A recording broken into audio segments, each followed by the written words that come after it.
Mrs. Frisby and the Rats of Nim, Chapter 21, The Toy Tinker. We left the Boniface estate on the 1st of May, said Nicodemus. We knew a lot more than when we went in. We had been there 8 months. Then, said Justin, we found the toy tinker. They were back in Nicodemus's office. Mr. Ages, having rested, sat with them. Not quite yet, said Mr. Ages. No, said Nicodemus, that was in late summer. When we first got out, we began searching for a place to live permanently, or at least a place we could stay as long as we wanted. We had a pretty clear idea of what we were looking for. We'd had plenty of time to talk about it on the long winter evenings in the library, between reading books. The reading we did. We knew very little about the world, you see, and we were curious. We learned about astronomy, about electricity, biology, mathematics, about music, about art. I even read quite a few books of poetry, and I got to like it pretty well. But what I liked best was history. I read about the ancient Egyptians, the Greeks, the Romans, the Dark Ages, when the old civilizations fell apart and the only people who could read and write were the monks. They lived apart in monasteries. They led the simplest kind of lives. They even made their own tools and their own paper. Reading about that, I began to get some ideas about how we could live. Most of the books were about people. We tried to find some about rats, but there weren't many there. We did find a few things. There were 2 sets of encyclopedias that had a section on rats. From them, we learned that we were about the most hated animals on earth, except for maybe snakes and germs. That seemed strange to us and unjust, especially when we learned that some of our close cousins, squirrels, for instance, and rabbits, were well liked. But people think we spread diseases, and I suppose we possibly do, though never intentionally. And surely we would never spread as many diseases as people themselves do.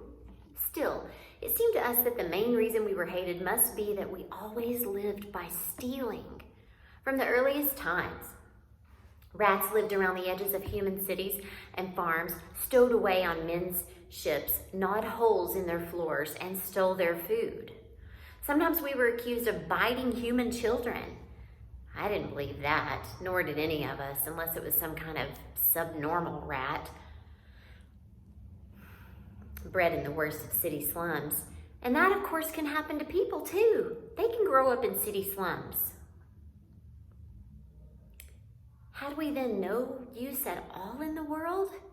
One encyclopedia had a sentence of praise for us. The common rat is highly valued as an experimental animal in medical research due to his toughness, intelligence, versatility, and biological similarity to man. Well, we knew quite a bit about that already. But there was one book written by a famous scientist that had a chapter about rats. Millions of years ago, he said, rats seemed to be ahead of all the other animals, seemed to be making a civilization of their own. They were well organized and built quite complicated villages in the fields. Their descendants today are the rats known as prairie dogs. But somehow it didn't work. The scientists thought maybe it was because the rats' lives were too easy, while other animals were living in the woods like monkeys and getting tougher and smarter. The prairie dogs grew soft and lazy and made no more progress. Eventually, the monkeys came out of the woods, walking on their hind legs, and took over the prairies and almost everything else. And it was then that rats were driven to become scavengers and thieves, living in a world run by men. Still, it was interesting to us that for a while at least the rats had been ahead. We wondered, if they stayed ahead, if they had gone on and developed a civilization, what would it have been like?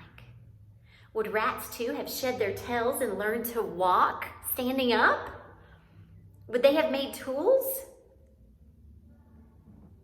Surely rats would have developed reading and writing, judging by the way we took to it. But what about machines? What about cars and airplanes? Maybe not airplanes. After all, monkeys living in the trees must have felt a need to fly, must have envied the birds around them. Rats may not have that instinct. In the same way, a rat civilization would probably never have built skyscrapers, since rats prefer to live underground. We thought about it and we talked about all this, and we realized that a rat civilization, if one ever did grow up, would not necessarily turn out to be anything at all like human civilization. The fact was, after 8 months on the Boniface estate, none of us was sorry to move out of it.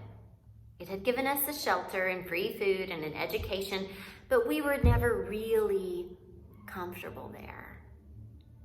Everything in it was designed for animals who looked and moved and thought differently from the way we did. And it never felt quite natural to us. So when we left, we decided that our new home should be underground. Preferably, if we could find it, a cave. But where?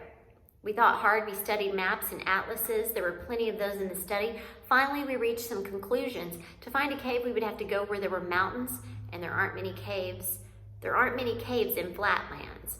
And for food, it would have to be near a town, or even better, a farm. So we wanted to find a farm, preferably a big one. We studied the maps more, and I think it was Jenner who spotted this area as a good place for us.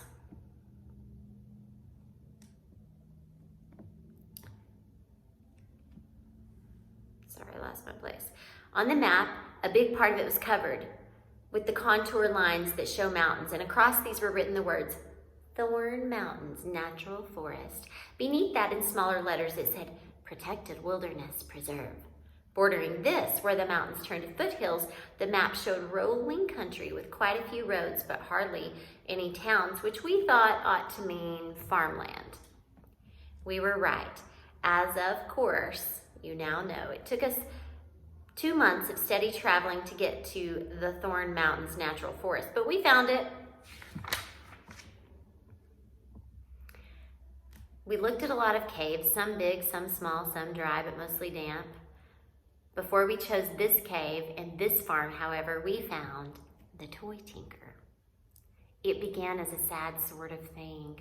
We found an old man lying in the woods one morning, near one of the jeep trails not so far from here, and he was dead. We don't know what he died of. We guessed it must have been some sort of heart attack. He was dressed in a black suit, old-fashioned in style, but neat, not ragged. His hair was white, and his face looked gentle. I wonder who he was and where he was going, Justin said.